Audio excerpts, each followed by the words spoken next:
welcome to the Parents as Partners Conference. Today, we are going to be talking about academic and career planning. I'm going to go back to sharing the screen, but I just wanted to give you an opportunity to see me so I can say hi. My name is Renee Rollins. I'm the coordinator for guidance and career development in the TDSB, and I'm going to be presenting with Georgia Gallagher. She is the centrally assigned principal for a lot of different things, but her title exactly is centrally assigned principal for academic pathways, healthy active living athletics, outdoor education, UPHS, and well-being. And today we're both going to be talking to you about academic and career planning. So welcome. I see some familiar faces and names. Nice to see you. In terms of a little bit of housekeeping for the day, if you can please have your microphone muted.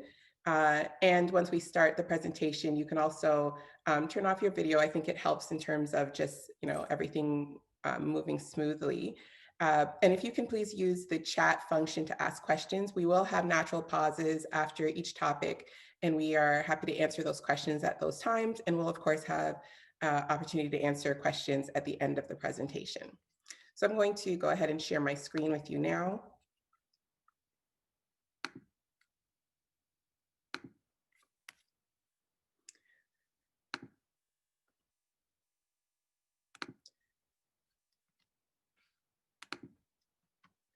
And let us get started. So I believe I've already introduced myself and Georgia. We are going to be presenting the Academic and Career Planning Workshop with you today. Our goals for the day in terms of topics that we are going to be covering include academic and career planning from grades 7 to 12, which is really captured in the individual pathway plan that is informed by creating pathways to success, which we will talk about briefly. I'm going to also go over the graduation requirements that are needed to earn an OSSD, the Ontario Secondary School Diploma. We will introduce you or reintroduce you to my blueprint for some of you, and then we're going to talk about academic pathways in the Toronto District School Board.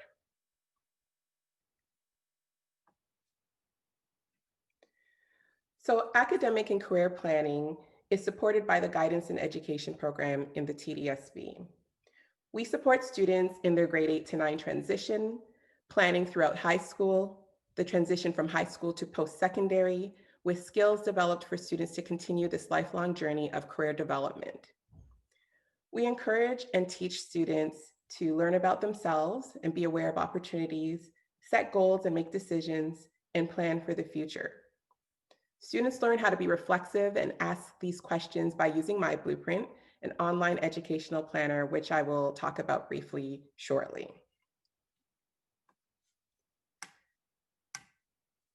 So the Guidance and Career Education Program is informed by creating pathways to success. This is a Ministry of Education document, and it is the thing that informs our individual pathways plan, which is something that students in grades 7 through to grade 12 complete annually. The 4 inquiry questions: who am I? What are my opportunities? Who do I want to become? What is my plan for achieving my goals? These questions are at the heart of academic and career planning. We find creative ways to help students ask themselves these questions from grades 7 to 12 in hopes that they will be armed with enough information to make good choices regarding their post-secondary plans by the time they get to grade 12. Of course, when they do get to grade 12, they are looking at graduation. And so let's go over some of the graduation requirements so that students can earn their OSSD. Students need 30 credits, 18 of which are compulsory, 12 are elective, 40 community involvement hours, which begin the summer after grade 8, and the Ontario literacy requirement. So I'm going to go into each of these in a little bit more detail and then pause for questions at the end of each requirement.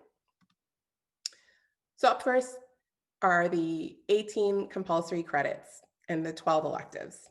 So students to graduate will need 4 English credits. So that's approximately 1 per grade 9, 10, 11, and 12, 3 credits in math. So students must take math until grade 11, 2 credits in science, a history, geography, and art credit, a health and physical education credit, 1 French credit, and in our board, there are many schools who offer Ojibwe as an alternative to French, and then civics and careers. Students also need to earn courses from the three groups, and they often earn these courses in their electives as they select their courses throughout high school. However, sometimes students who are very focused in a particular subject area have to be a little bit more intentional about selecting courses in one of the groups. For example, as a guidance counselor, I've had students who have focused on STEM courses. So often they're taking a lot of science, technology, and math classes, and the group one is very difficult for them to achieve just naturally. They're not looking at those classes. They're taking the tech courses, and they're taking sciences, and they're taking their maths. So we have to be intentional in grade 12. And so in an example that I'm recalling with a student who was in this situation, we had to find a Canadian or World Studies to meet this graduation requirement. We did find her an economics course, and she was able to have all of her groups. So what's great about my blueprint, which we'll talk about shortly, is it helps students to kind of map out the courses that they're taking to see if they are missing anything in terms of their graduation requirements. And of course, students also need 12 electives, which can be subjects in any particular area. I'm wondering if there are any questions at this point with regards to anything I've said so far or the credits required for graduating. And Georgia, if there are, you can let me know because I can't see the chat now that I'm on my screen. Yeah, at this point, there are no questions, but I would just encourage anyone who's viewing, if you have any questions about anything along the way, we have a system that we're going to moderate those questions and make sure that we get you the answers that you need. Okay, So thank you. I think you can continue. Okay, all right. So another graduation requirement are the community involvement hours. So 40 community involvement hours are needed for students to earn their OSSD. However, this year, due to COVID, the Ministry of Education has stated that students who are graduating this school year, the 2020-2021 school year, their graduation requirements have been reduced from 40 community hours to 20 community involvement hours. And students are encouraged to earn those 20 community involvement hours virtually or in person if safe social distance health and safety practices can be adhered to. With regards to the virtual community involvement hours, you might wonder, well, what could that possibly look like? And that could include things like writing letters to seniors, reading via Zoom to seniors as well. And there's a website that has been encouraged by the Ministry of Education, Spark Ontario. And I'll also add to that Volunteer Toronto, which will list a lot of volunteer hours that are virtual and available to students. In addition to volunteer hours that are virtual, students are now able to earn their hours in a variety of different ways that were once restricted. So now, for example, students are able to do things at home. So walking a younger sibling to and from school or helping a younger sibling with schoolwork are activities that were not approved in the past, but are now available as opportunities to earn your community involvement hours this year. Another restriction that has been waived is the ability to earn community involvement hours from paid work. So students can earn up to 10 community involvement hours from paid employment. And this was not allowed in the past, but it has been allowed for this school year.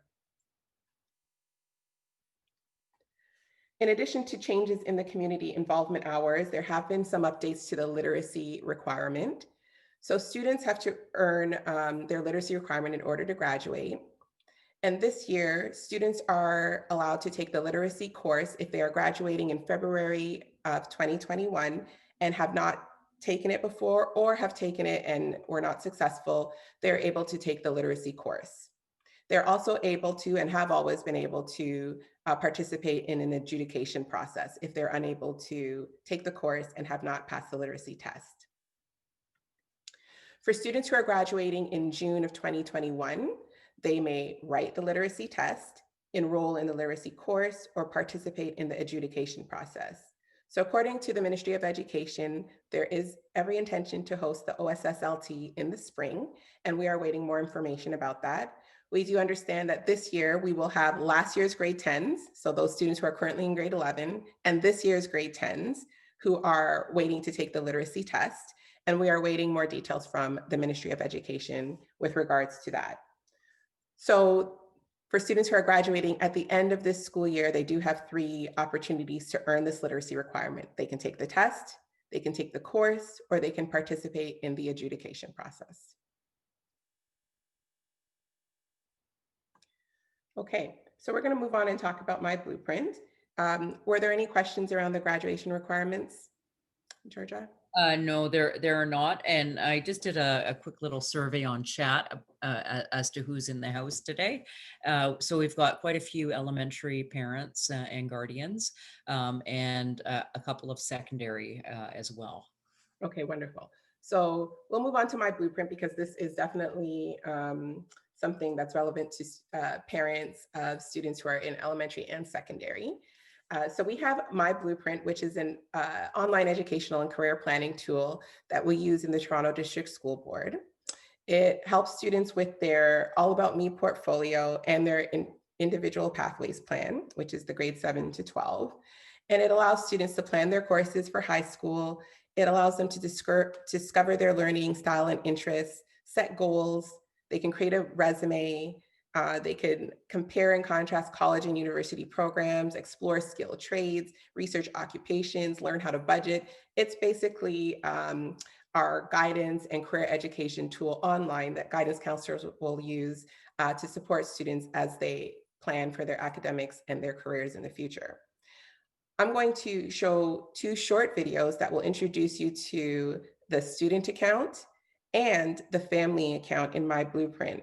And this is something that I find to be pretty awesome about My Blueprint. So in addition to students being able to do all the things that I just mentioned, families can also connect on My Blueprint and connect directly with their child's account and see what they're up to.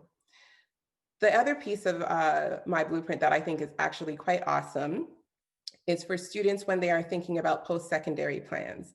So I know when I started high school, and I know that was a very long time ago, but when I started high school, as I got into grade 9, I couldn't wait and couldn't stop thinking about leaving high school and what I would be doing after I graduated.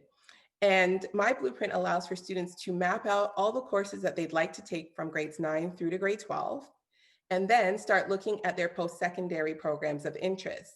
And what's pretty awesome about My Blueprint is, and I'll use myself as an example, if I were planning out all of my courses and I thought, oh, I don't think I'm going to take advanced functions or calculus in grade 12, and then I look up programs that I'm interested in, and let's say I was interested in the Bachelor of Business Administration program at Schulich School of Business, which is where I did end up going, I would look it up and I would see, oh my goodness, I'm not even eligible for this program because I'm not taking advanced functions in calculus. And I would know that I need to change my course plan for the next 4 years so that I do in fact take advanced functions in calculus, and then I am eligible for this program that I'm dreaming of going to.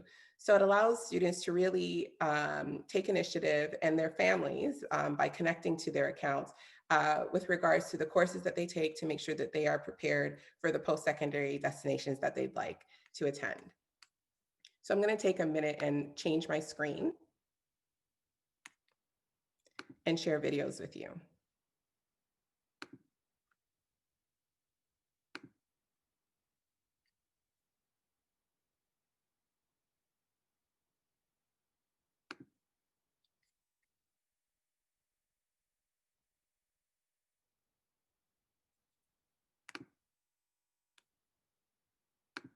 Hello, and welcome to the My Blueprint Education Planner video series. In this video, we will be introducing you to Education Planner. What is Education Planner? Education Planner is a student-driven career and life planning platform that supports inquiry-based learning by helping students answer the questions, who am I? What are my opportunities? Who do I want to become? And what is my plan for achieving my goals?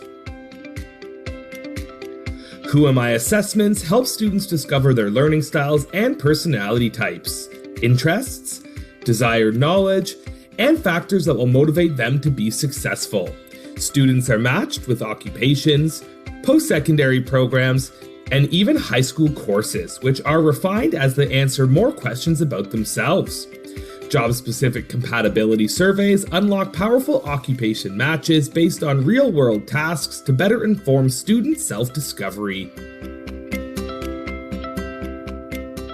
The high school planner allows students to visually plan towards provincially specific graduation requirements while instantly discovering their eligibility for over 15,000 post-secondary opportunities across Canada. Students can plan ahead with the most comprehensive post-secondary and occupation databases that provide admission requirements, local labor market information, and lots more. The interactive resume and cover letter builders help students keep track of important experiences, activities, achievements, skills, and prepare them for the world of work. Students can also improve financial literacy with the interactive budgeting tool. Best yet, students can create multiple portfolios for each class, for job and scholarship applications, and to reflect on their learning. Students can easily upload media, write journal entries, and reflect on their progress and growth over time. Thanks for watching. Be sure to check out the rest of our video series for more information and tutorials on My Blueprint Education Planner.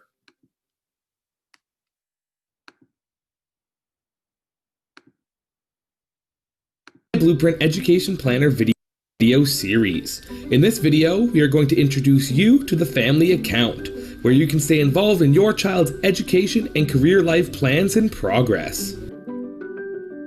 There are two easy options to sign up for a family account. Request an invite from your student, or sign up directly for a family account and link to your child. To request a student invite, a student simply logs into their account, clicks the top right menu, and selects My Links. Here they can enter your role and email address to send an invite. Once invited, check your email and follow the sign-up steps. For option 2, you will need your school's activation key or district landing page. You can request this information from your child's counselor or teacher. From myblueprint.ca, simply click Sign Up and complete the sign-up steps. Once in your family account, you will see a feed of work being completed by your child, allowing you to keep up to date and informed about their progress in My Blueprint. Want to learn a little bit more? Click your child's name on the feed to open their account overview. This is a great place to get a quick update on your student's activity. Better yet, clicking Options in the top right-hand corner will let you view your child's entire My Blueprint account. From the Message Center, parents and guardians can receive class or private bulletins bridging the gap of communication between their child and the classroom. Thanks for watching. Be sure to check out the rest of our video series for more information and tutorials on My Blueprint Education Planner.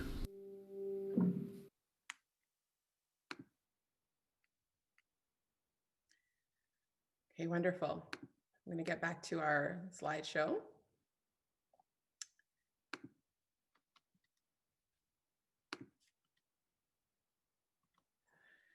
And so, as you just heard, My Blueprint is an amazing tool for students to plan their courses, plan for their futures, and for families to support students in this planning process as well. And so you may be wondering how you can help your child make good decisions with regards to their academic and career planning. Well, of course, you can access and investigate My Blueprint as a career planning tool. For those of you who are in elementary school planning to attend a TDSB high school in the future, we would encourage you to attend any and all secondary information evenings and open houses, which are virtual this year. Encourage students to participate in extracurricular activities. And when they are selecting courses for grade 9, 10, 11, and 12, encourage students to take courses that interest them, in addition to the courses, of course, that they require to attend the post-secondary program that they are interested in. Having ongoing conversations around future plans is a great way for students to really start thinking about and planning for their future. And it's something to be really excited about, whether you're planning as a grade 8 family to go to high school or as a grade 12 student in their family to go to post-secondary. These transition times are exciting, and the opportunities to take courses that are of interest to you, that's also exciting. Stay involved with this school and connected to the school. That might look like extracurriculars. It might look like, as parents, participating in parent council or volunteering for various school initiatives. And of course, connect with your school's grade 8 teacher or secondary guidance counselor to get more information around the choices that you're making from 8 to 9 or from 12 to post-secondary. I'll pause at this time to see if there are any questions with regards to any of these academic requirements or transitions before we move on to academic pathways. Yeah, Renee, it's Georgia. There's a couple of questions that have come up on the chat. I wonder if you could very quickly just summarize the changes to volunteer hours for this year for some of our latecomers. And there's a specific question as well, is can grade 9 students get their volunteer hours by tutoring young siblings at home? Okay, So so just the minute the COVID stuff and what has changed for this year, and a very specific question with regards to tutoring siblings at home. okay, so let me start with the changes. So with regards to community involvement hours, the graduation requirement for community involvement hours is 40 community involvement hours. This year, it has been reduced to 20 community involvement hours in light of COVID and the pandemic. So students only required 20 community involvement hours to graduate this year. So that change in the number of hours is relevant to this school year. For some of you who have students who maybe graduated last year, the community involvement hours were waived altogether because of the timing of the pandemic. This year, it's been reduced from 40 to 20. What's also changed are some of the restrictions on what would be approved as a community involvement activity. One of the things that are approved, I think that was in the question, is that you can help a sibling with their homework or take them to or from school, and that would be an approved community involvement activity. In the past, that was not, but it is this year. And I think does that answer the questions that you asked me, Georgia? I'm just gonna go. Yeah, the one specifically just about the tutoring at home Yes. would be permitted during the pandemic modifications. Yes, so that is an adjustment.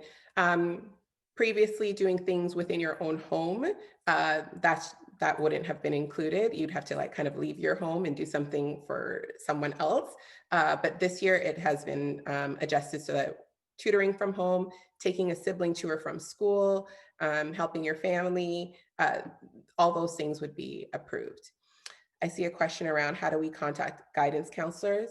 So your child will know who their guidance counselor is if they are in a secondary school.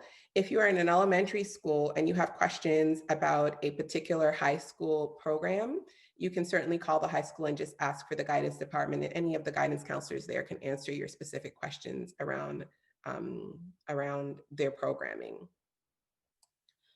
And I'll just add one comment there was a specific question about students in grade 9. So for this year, students can accumulate, whether they're in grade 9 or they're in grade 12, they can accumulate their hours from an at-home stance. So whether, if your child is in grade 9 and they're tutoring your other child who's in grade 4, that would be submitted through the secondary school.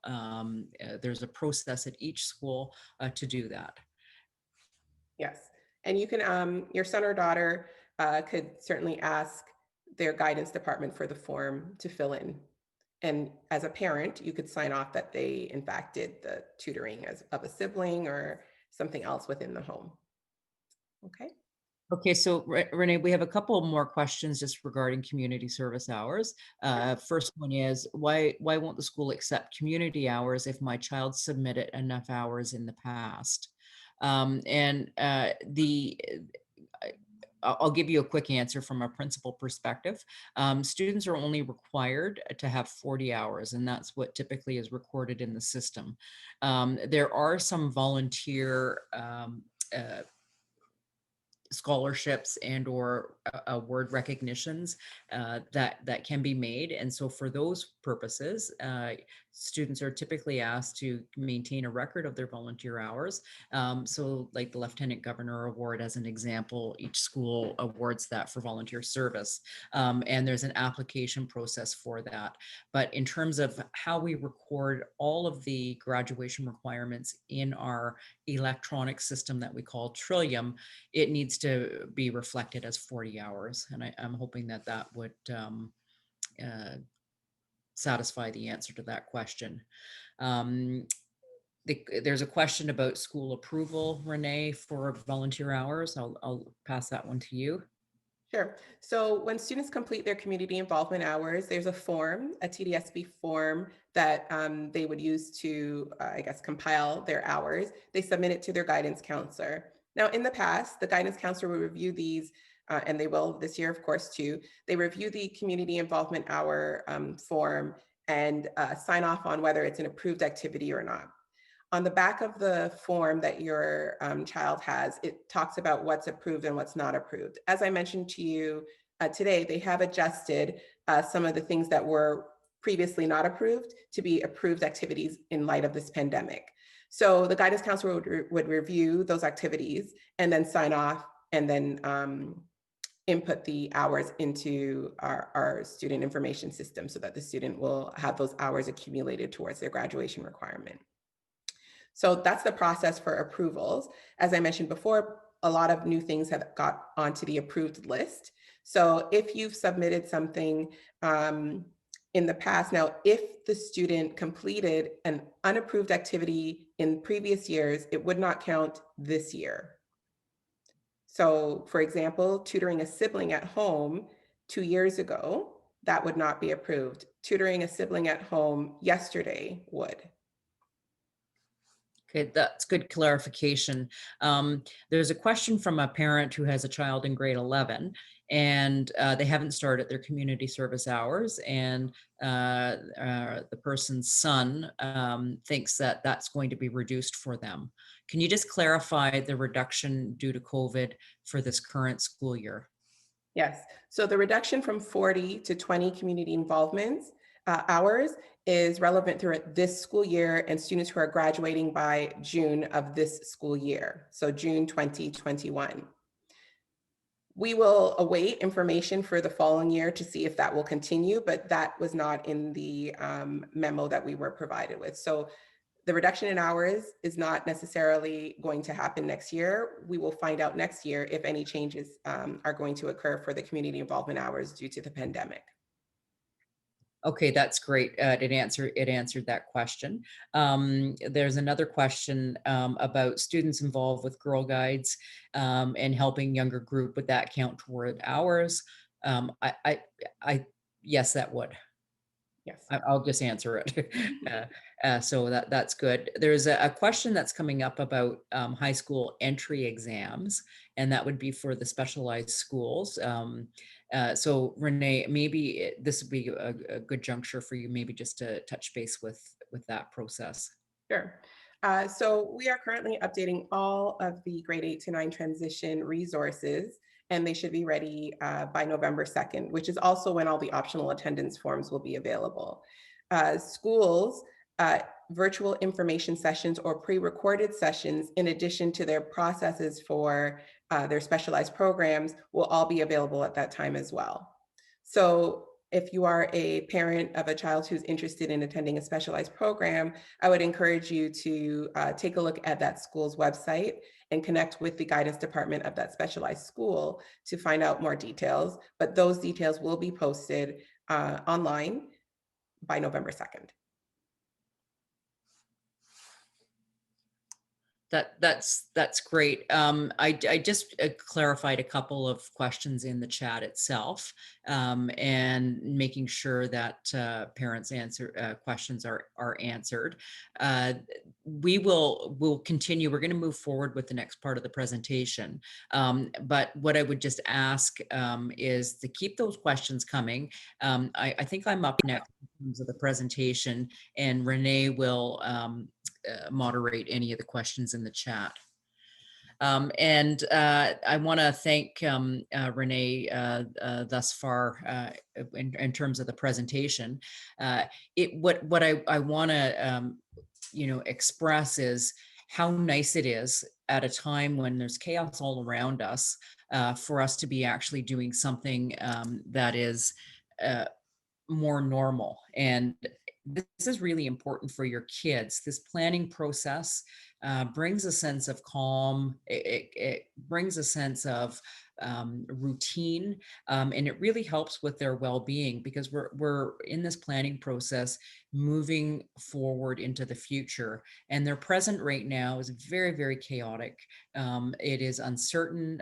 That we know in the schools that there is a fair amount of angst amongst the students. And so I really applaud you for taking the time out of your Saturday to come and just to hear about this planning process, but the importance of this for the kids. And so Renee and I and other people on our team have been working to sort out how we make the modifications during this COVID time to ensure that those important transitions, whether it's a child coming into junior kindergarten, or it's a student who's moving from grade 6 into a grade 7-8 school, or whether it's a student who is moving from grade 8 to grade 9.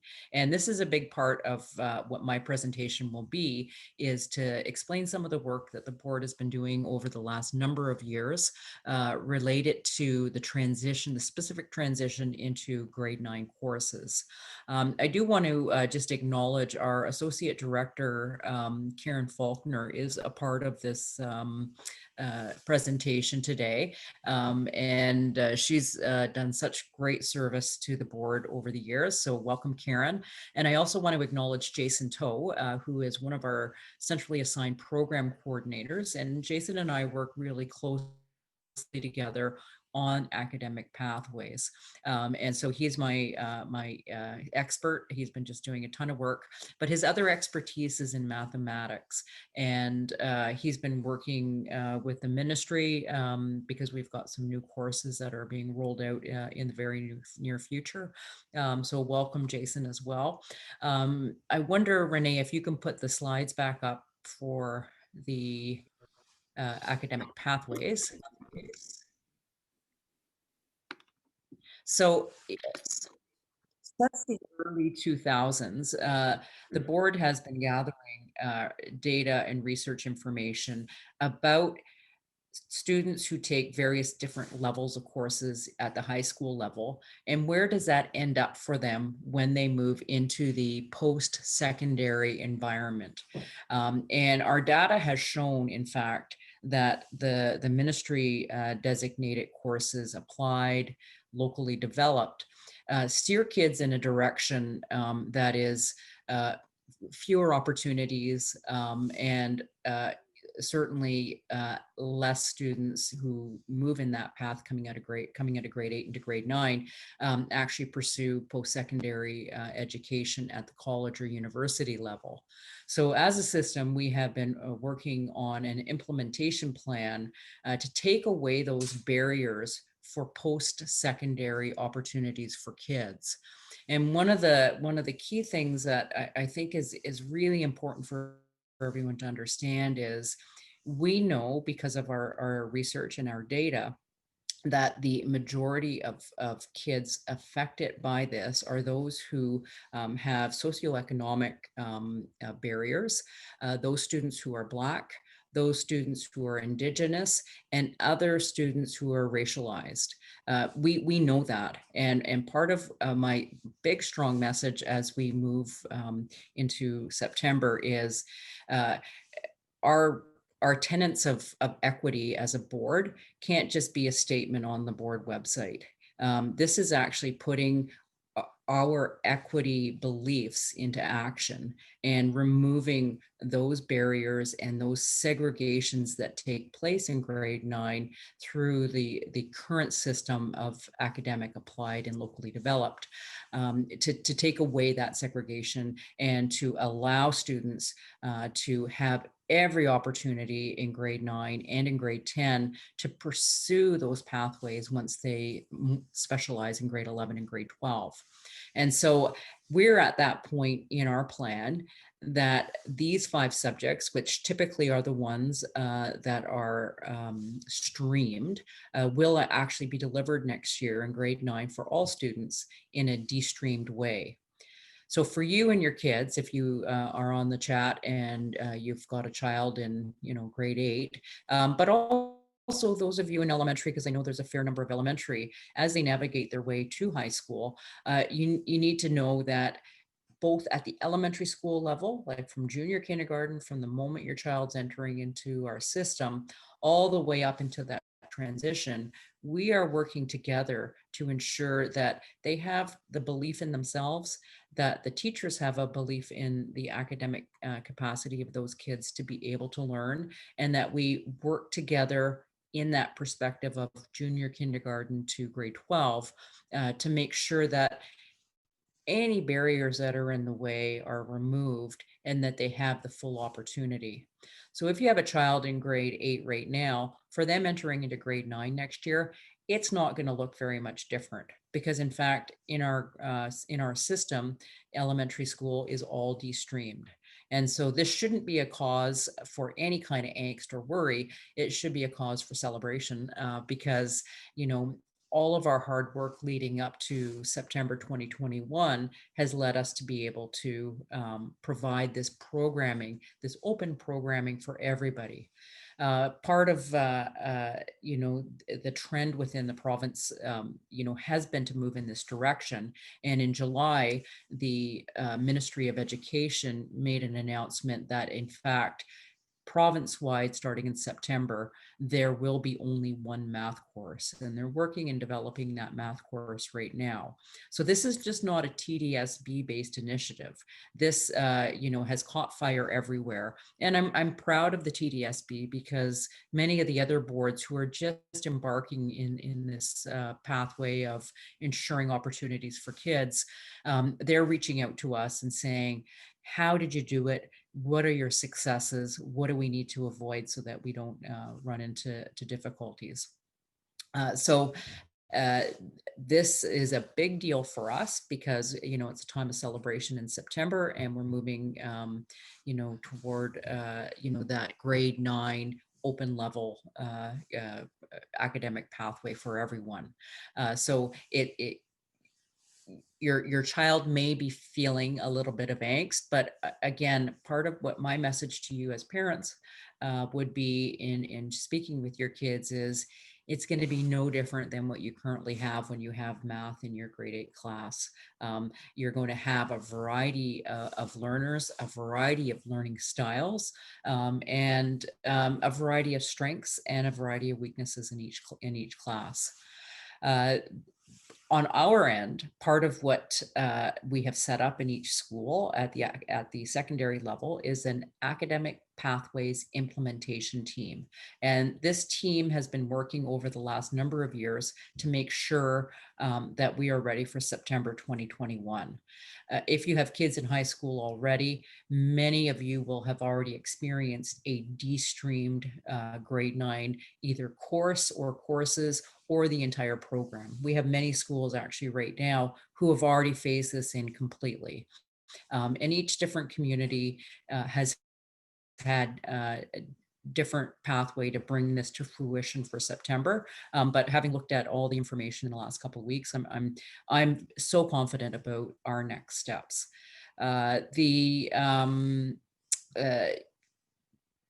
The plan at this point is for grade 10 to be fully implemented for the following September, so September 2022. And this would, the specific changes would be, history, because that's a grade 10 course, as well as the continuation of grade 9 English would move into grade 10 academic English. And there won't be the separation into applied or locally developed. So, and part of what our plan is moving into the remainder of this year is just making sure that each school has appropriate plans to support kids, as has always existed before. Like nothing has changed on that level. But this is really, really exciting, and the timing, in my opinion, couldn't be better as we as a society look at, all of the systemic racism that exists, including within public education. And, for us to dismantle that, this is our first step in doing that. So I'm really proud to be a part of what the board is doing and has been doing over the last number of years to get us to this point. And this is not just an overnight decision. Oh, we're going to do this for September. We, in fact, have been working on it for years, and we're excited to move into this next stage. And I'm happy to take any questions, Renee, that might have surfaced about academic pathways. No, there aren't questions around the academic pathways per se so far. There was one question about what accommodations will universities make for students in grades 11 and 12? I think that was dating back to maybe my conversation earlier. Um, I'm happy to answer. Would you like me to go ahead and answer that, Georgia? Yeah. Okay. I'm also happy to. Yeah. Why don't you start and I'll jump in, or would you like that? Okay. As a secondary principal, I'm quite familiar with that transition to college and university apprenticeships. And the universities absolutely, and colleges, both on record and then directly with the schools, have asked that students take a deep breath and bring some calm to the process. They understand the pandemic situation. They understand that some kids are in a hybrid learning model, some are in a virtual model. Some, like if you look, sort of in Northern Ontario, it's kind of business as usual because of the lack of cases of COVID. So the universities are saying not to stress out about it. They know TDSB is not holding exams in our quadmester secondary schools, and that's okay. Like, it doesn't mean that the kids aren't learning. And in many schools, not every course has an exam anyway. So I would just say what's really important for you as parents is to reassure your kids that everything's going to be okay. This is not in isolation. This is a global situation, but provincially and even, within Canada, the universities and colleges, they just get it. They know it, and they're dealing with it with their own students as well. And so I would just say, if you can impart to them, take a deep breath. Don't worry. They know and understand that it's been challenging, and they will be working on their end to have supports in place when life gets back to normal and your kids end up wherever their post-secondary destination is. Agreed. And I'll just add to what Georgia said by saying that they are working with us directly. We are in contact with the Ontario University Application Center and the Ontario College Application Services, in addition to the Ontario universities. And they are working with us to figure out best ways to review students' applications so that they are taking into consideration their full strengths. So I would certainly echo what Georgia said, which is to encourage your children to, take a deep breath and know that we are supporting them, and that the Ontario universities and colleges are also looking out for their best interests and finding ways to evaluate their applications in the best way possible. Yeah. And Renee, I wonder if I could just add one other thing to the parents who are part of today's presentation. You will be receiving by midweek next week a communication that will come out to all parents just about the transition to grade 9 and the traditional open houses that parents and kids go to shop for the school that they, or the program that they feel is important, and within that there will be a link for you to see all the different schools. And obviously, because of the COVID situation, you can't go to the schools. You can't go in, you can't participate in a tour of the school and a presentation in the auditorium. But each and every school is working right now on a virtual open house presentation. Some will be live, some will be pre-recorded, and it will be important for you and your kids. It's not just meant for grade 8 kids, because a lot of parents start in grade 6 and take their kids around to look at all the different programs. To go follow those links and actually see what date and time things will be live for those individual schools, so that you have a chance to learn about the various programs that are offered.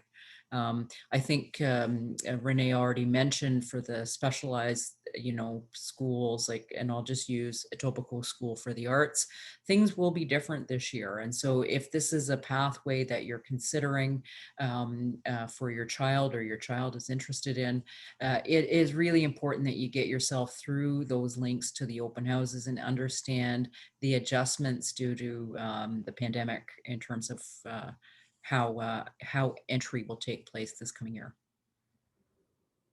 Thank you. So I'm just wondering if there are any additional questions. I'm not seeing any in the chat, but please feel free to type in your questions in the chat if you do have any.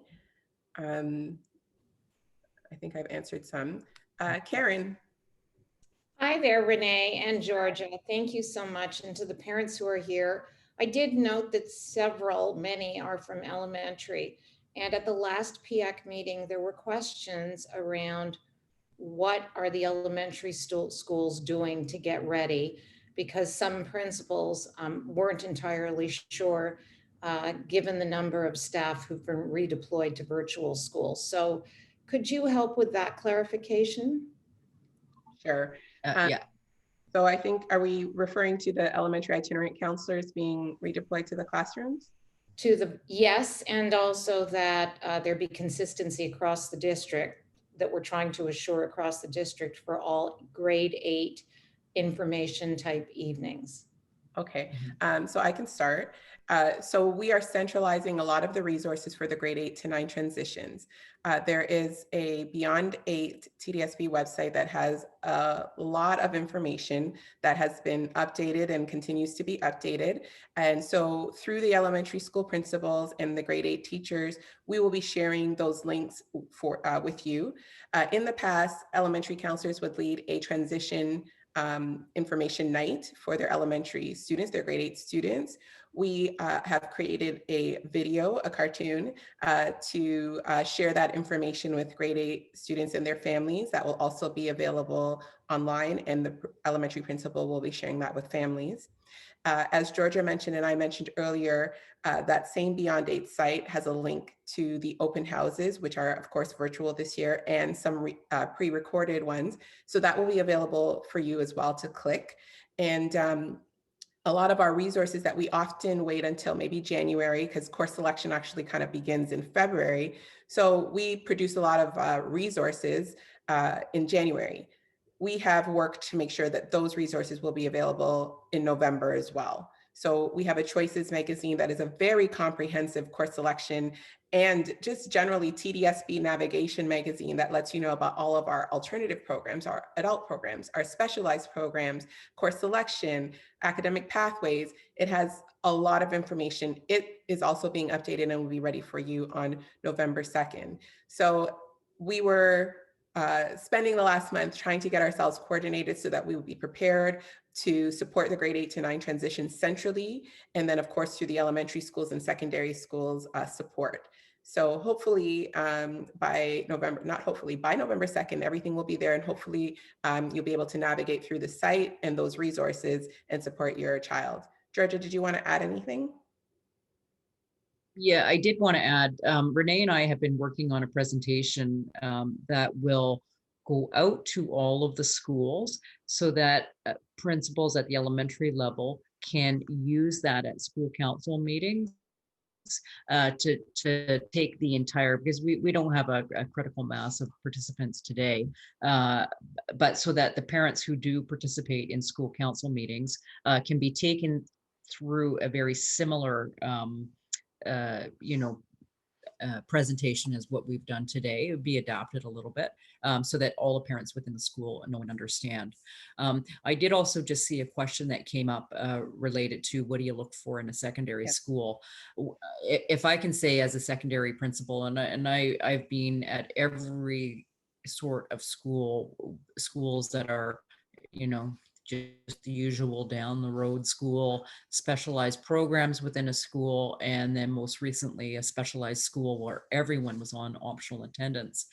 My biggest advice is to kids always is you need to listen to the fire in your belly. And when you learn about a particular school, if that fire in your belly is saying, oh my gosh, I want to be part of that. That should be what dictates, the direction for your child. Each and every school at the end of the day, the credits are exactly the same. There's no difference what school you get the credit at.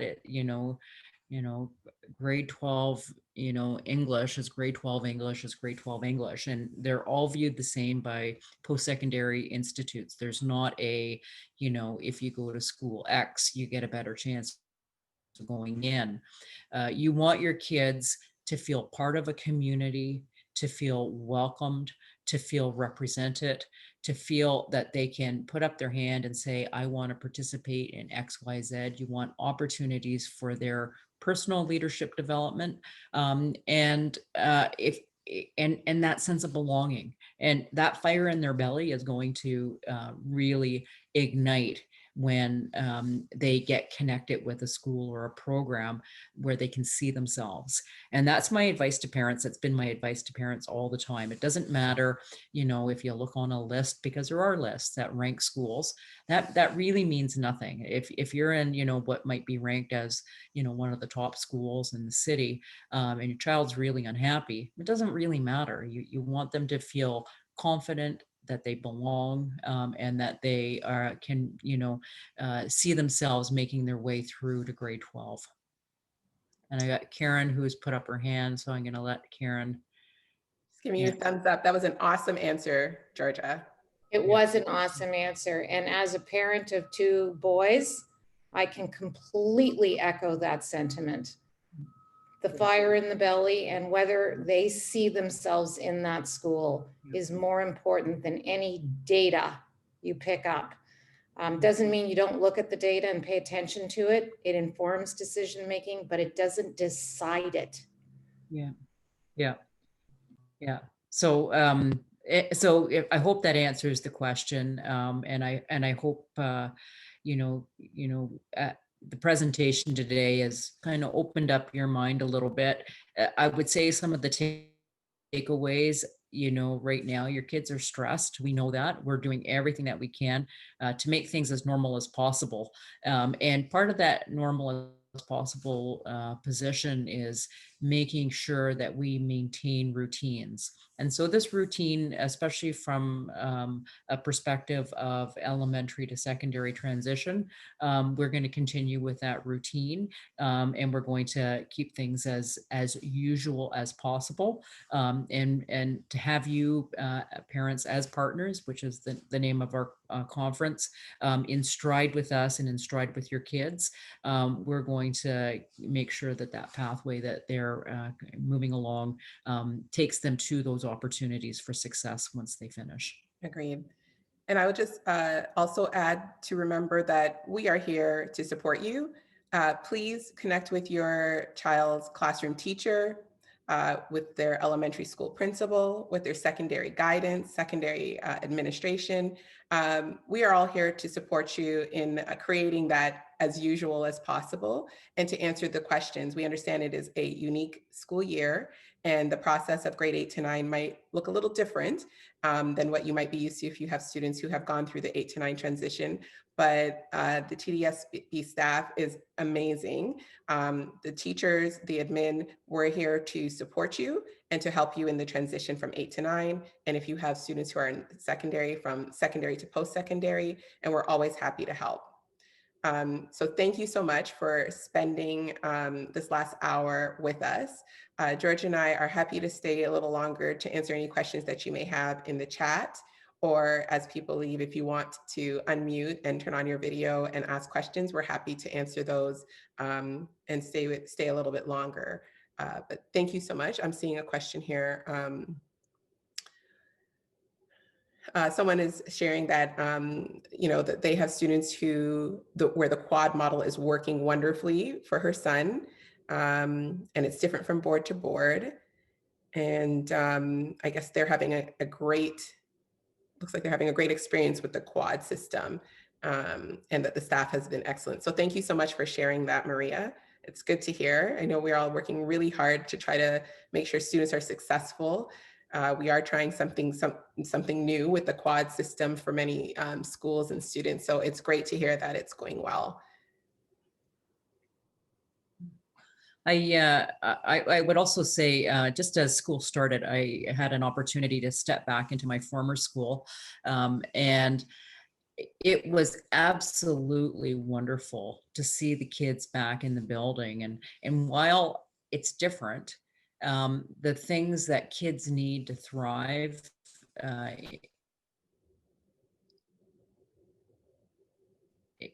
in terms of their social development, for acting back into the building for all or part of the day, those are really, really important and positive things. Agreed. So I believe that there's much more to your agenda for the day for the Parents as Partners Conference. We will let you move to your next session or your break or whatever it is that you have planned at 1:15. But as I mentioned before, Georgia, Karen and I will stick around and see if there are any last questions before you all head out. But thank you so much for spending the last hour with us. We appreciate it. And we hope that you're enjoying the conference today. Thank you for taking your Saturday to learn all of this information to support your children and students. Okay. I believe, yes, the recording will be, I think it'll be shared. The Parents as Partner has requested that we record it, so I believe it will be shared. There's a question, can you please advise what else we should know about, I guess, volunteering? Not much else than what I shared, except maybe if you're looking for resources, you can go to the Spark Ontario or the Volunteer Toronto website to find some virtual volunteer opportunities or opportunities that might be face-to-face with that adhere to the health and safety protocols. And of course, as we mentioned before, your children can do work in the house, and that can also support their volunteer hours as well. Thank you so much for all the feedback. I'm reading it all now. It's great. Thank you so much. Quad program is working. Great to hear. Georgia, did you want to say something? Yeah, I think maybe what we'll do as well on our end is ask our guidance counselors at the secondary level, because a lot of the volunteer piece questions are coming from the secondary panel, to send out through an email blast the specifics that we've talked about today about the changes to volunteer hours, so that that information gets out to all of our parents.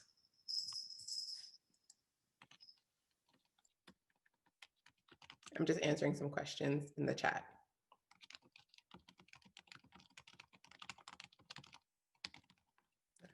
Privately. Volunteering can start the summer after grade 8.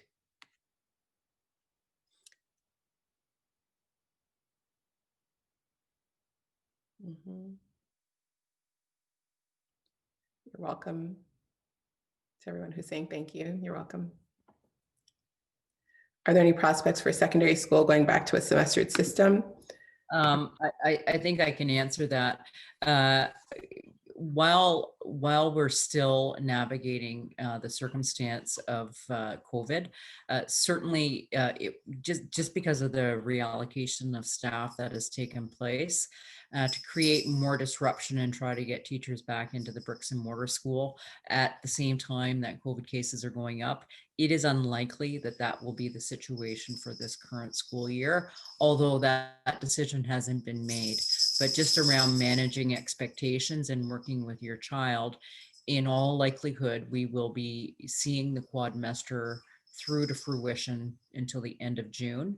And then, decisions about next year, so September 2021, will be made as we move along through this year.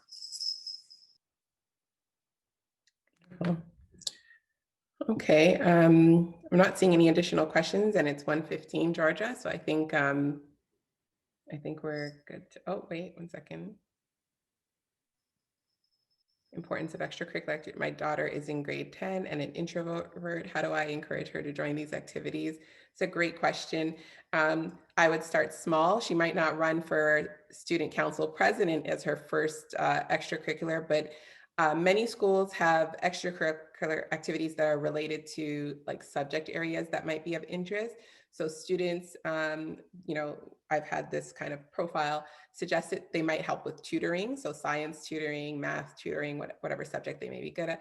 We have students who have participated in helping with the library, and that might look very different. I'm not sure what that would look like in the school right now, but I know they do still have library volunteers. They just might be doing different things. So there are a lot of different ways that they can be connected in much smaller ways, in much smaller settings. And then they connect, and by doing that, they meet new people. And before you know it, they've gone from library volunteer to someone maybe leading a reading workshop at an elementary school one day. So start small is how I would, and perhaps relate it to the subjects that are of interest to the student. And I would also just add to that, you as a parent can always reach out at the secondary level to your child's guidance counselor and say, how do I help?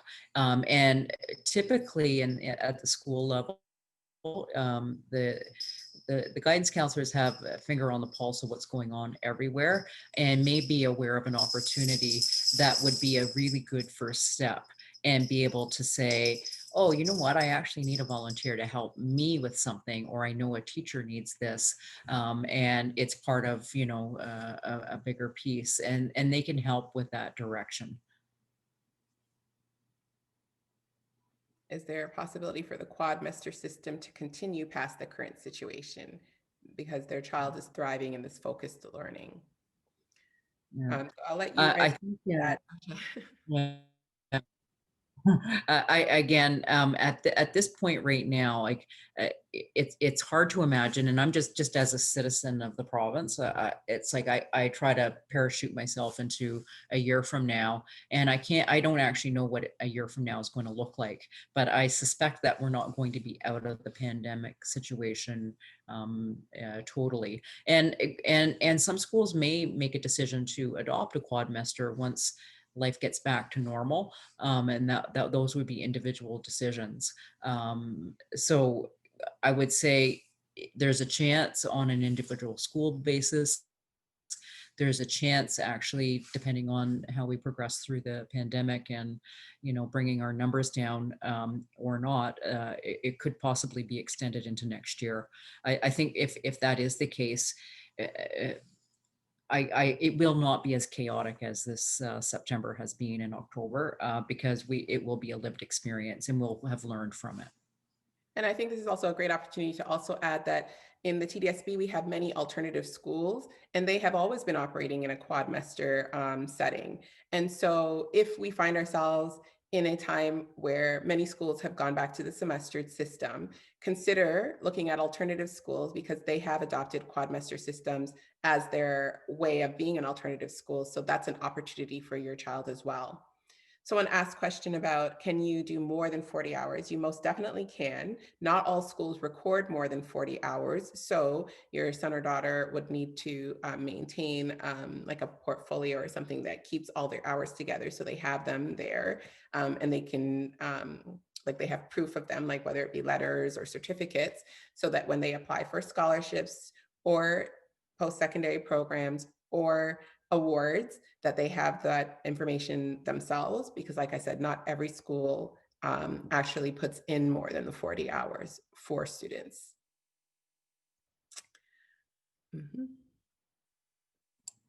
I just want to extend my appreciation for the great questions and for everyone coming out.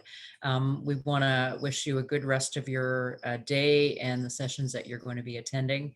I want to give a shout out to Renee, who's done an awesome job today with providing this information to you. So thank you and have a great day. Yeah, thank you, Georgia. And thank you, everyone. We're going to end the meeting for all so you can continue with your Parents as Partners conference for the day. So thank you, everyone. Have a great day.